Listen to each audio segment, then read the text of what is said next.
Hello and welcome. इस video के अंदर हम ISA 706 करेंगे which is EOMP and OMP। EOMP और OMP भी बहुत इंपॉर्टेंट है और इसको हम हमारे पास इस वीडियो के अंदर तीन लर्निंग आउटकम्स है। One is introduction, the other is connect 705 to 706। ये बहुत इंपॉर्टेंट है। Examples of EOMP and OMP। So now अगर हम बात करें एक ग्राफ से, तो मॉडिफिकेशन ऑफ ओपिनियन, जो मॉडिफिकेशन ऑफ रिपोर्ट अगर होती है तो वो किस किस अंदाज में हो सकती है। For example modification of report हो सकती है 705 के हिसाब से। अगर मॉडिफिकेशन ऑफ रिपोर्ट हो सकती है क्वालिफिकेशन की फॉर्म में, मॉडिफिकेशन ऑफ रिपोर्ट हो सकती है एडवर्स ओपिनियन की फॉर्म में, मॉडिफिकेशन ऑफ रिपोर्ट हो सकती है डिस्क्लेमर ऑफ ओपिनियन की फॉर्म में। ये तीन फॉर्म्स आपके पास अवेलेबल होते हैं 705।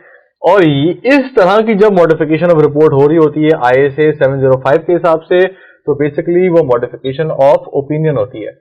और मॉडिफिकेशन ऑफ ओपिनियन भी हो रहा है तो डेफिनेटली मॉडिफिकेशन ऑफ रिपोर्ट हो रही है। ये बात तो हम समझते हैं। मॉडिफिकेशन ऑफ रिपोर्ट एक और अंदाज से भी हो सकती है। ISA 706 के हिसाब से मॉडिफिकेशन ऑफ रिपोर्ट जो है वो दो अंदाज से हो सकती है। एक हमारे पास एक एम्फेसिस ऑफ मैटर पैराग्राफ है और दूसरी हमारे पास है अदर मैटर पैराग्राफ। इन दोनों फॉर्म्स के अंदर मॉडिफिकेशन ऑफ रिपोर्ट, तो हमारे पास तकरीबन कोई 5 तरीके हैं जिसकी वजह से रिपोर्ट की मॉडिफिकेशन हो सकती है। Qualification, disclaimer, adverse, which is the modification of opinion, and the other is EOMP and OMP, which is the modification of report, but not the opinion. तो ये opinion को modify नहीं करता, ये report को modify जरूर करता है।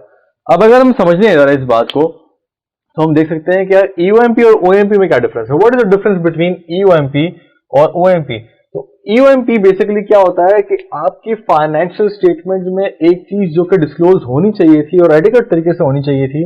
फॉर एग्जांपल कोई लीगल केस है, कोई अर्ली अडॉप्शन है, और फॉर एग्जांपल कोई ऐसा कैटास्ट्रोफी हो गई है किस चीज के बारे में हमने डिस्क्लोज किया है, वॉट एवर द केस में, कोई लिटिगेशन है, कोई फॉर एग्जाम्पल कोई कंटीजेंसी है जिसके बारे में आपने बताया है, लेकिन वो इतनी अहम है यूजर की अंडरस्टैंडिंग के लिए, इतनी फंडामेंटल है कि उसको आप फिर भी रिपोर्ट के अंदर मेंशन करते हो, but you do not qualify the report, but you actually mention that to the for example users, because it is users understanding के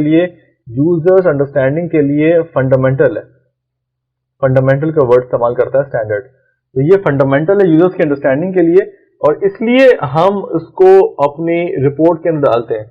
ये इस तरह की छोटी मोटी मिसाल हो सकती है ना, कि जैसे अगर आप देखें, आप चलाते हो गाड़ी, तो आपके साथ जो है ना बहुत सारे लोग होते हैं ना, जो बड़े अंकल टाइप के, तो वो फौरन कहते हैं यार बेटा रुक जाओ, जरा देख के, ये जो खड्डा है ना जरा देख के। बोले भाई नजर आ रहा है यार, भाई नजर तो आ रहा है बेटा, लेकिन फिर भी देख के ध्यान रखो ना यार। तो यार आप ये उसी तरीके से EOMP भी ऐसे ही होता है। EOMP पैराग्राफ ऑडिटर जो है ना वो यूजर्स को कहता है भाई जरा देख के, वहां लिखा हुआ कुछ है, मतलब भाई हमें नजर आ रहा है, लेकिन फिर भी आप जरा देख लें, वो उसमें मसला है, वो आप मिस आउट नहीं कीजिएगा प्लीज। बस ये बेसिकली EOMP का होता है मकसद। लेकिन OMP जो होता है ना, वो बेसिकली वो ऐसा नहीं होता। OMP is not about something which is required to be disclosed in FS as per framework and which has been disclosed.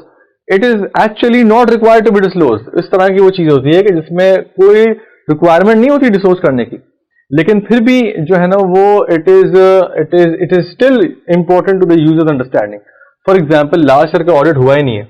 अब ये बात IFRS तो नहीं कहता ना कि आप उसको फाइनेंशियल स्टेटमेंट में बताएं कि लास्ट ईयर का ऑडिट हुआ है या नहीं हुआ है। इस बात को बताना अगर आप EOMP में डालेंगे, तो EOMP तो वो चीज होती है जो कि FS में होनी चाहिए थी और वो है। लेकिन ये जो बात है जो कि बड़ी अहम है यूजर्स के लिए, लेकिन FS में होनी चाहिए भी नहीं थी और ना है, लेकिन फिर भी यूजर्स के लिए इंपॉर्टेंट है कि आप बताएं उनको कि लास्ट ईयर के फिगर्स अनऑडिटेड है, आप उसको कंपेयर करेंगे और आप उसमें से कोई मीनिंग ड्रॉ करेंगे कि कंपनी इंप्रूव कर रही है नहीं कर रही है, तो ये आपके लिए खतरनाक साबित होगा। तो इसको बताना पड़ता है फिर आपको अदर मैटर पैराग्राफ के अंदर, इस तरह की बातों को। या लेट्स सपोज लास्ट ईयर का ऑडिट किसी फर्म ने किया है, तो ये जो लास्ट ईयर का ऑडिट किसी फर्म ने किया है, तो इसको बताना आपके लिए जरूरी है। और उसका क्या ओपिनियन था, ये तमाम तर बातें ये बताना आपके लिए जरूरी होगा OMP के अंदर। और इसके अलावा इससे पहले वाली वीडियो के अंदर आपने देखा 705 के अंदर, लेट्स सपोज एक और एग्जांपल दी हुई थी कि डिस्क्लेमर अगर ओपिनियन अगर आप दे रहे हैं और आप विड्रॉ नहीं कर पा रहे, for example because of limitation of scope, because of prohibition by the law, तो उस सिचुएशन के अंदर आप वो भी बताते हैं सिचुएशन कि OMP के अंदर कि why you were not able to withdraw from this engagement, why you had to continue with the engagement because there was a prohibition by the law. तो अदर मैटर पैराग्राफ वो matters होते हैं कि जो required नहीं होते by the reporting framework to be disclosed और to be reported in FS, but they are still by virtue of its nature they are still important to the users, और उन यूजर्स के लिए को बताना अहम होता है. लेकिन यूएमपी वो मैटर होता है कि जो कि एफएस में डिस्क्लोज होता है, और आप ये बात जानेंगे जब आप स्टैंडर्ड की समरी पढ़ेंगे और आप स्टैंडर्ड पढ़ेंगे कि यूएमपी वो मैटर होता है कि जिसको आप बगैर रेफर किए आप ये पैराग्राफ डाल सकते नहीं है रिपोर्ट में. यानी बताना पड़ेगा नोट नंबर 24 में वो लिटिगेशन आ रही है और वो हमने बिल्कुल बेहतरीन तरीके से डिस्क्लोज की हुई है. तो ये रेफर किए बगैर आप कहेंगे ना कि ये एहतियात कीजिएगा, तो ये फायदा नहीं है. यानी रेफर करना इंपॉर्टेंट है. नोट नंबर 22 पे, नोट नंबर 23 पे वो लिखा हुआ है, या हमने अर्ली अडॉप्शन की नोट नंबर 3 पे वो लिखा हुआ है. तो note number 3.2 please refer that, और उसके अंदर हमने ये सारी बातें की हुई हैं. तो प्लीज जो है ना इसके बारे में, because it is important, it is fundamental to the understanding of users, इसलिए हम यहाँ पे उसको रेफर भी करते हैं. OMP by virtue of its nature can not be referred to the FS because FS में वो तो रिक्वायरमेंट है ही नहीं ना, तो उसको रेफर कैसे करोगे.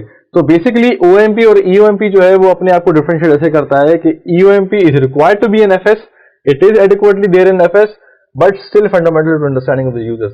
OMP is not required to be in FS, it is not there because it is not supposed to be there, but it's still important to the understanding of the users, and that's why we have these two paragraphs which are modifying the report but not the opinion.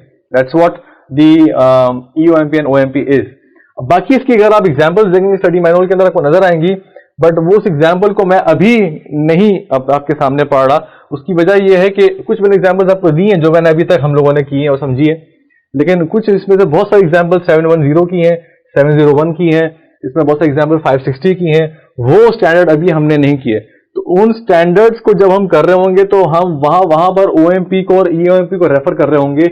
In examples को आप जरूर पढ़ लें, लेकिन हम उसको दोबारा refer करेंगे बिकॉज वो एक स्पेसिफिक कॉन्टेक्स्ट में अभी हम बात छेड़ेंगे तो 560 खुल जाएगा, 710 खुल जाएगा. तो इसलिए मैं अभी इसको छेड़ नहीं रहे.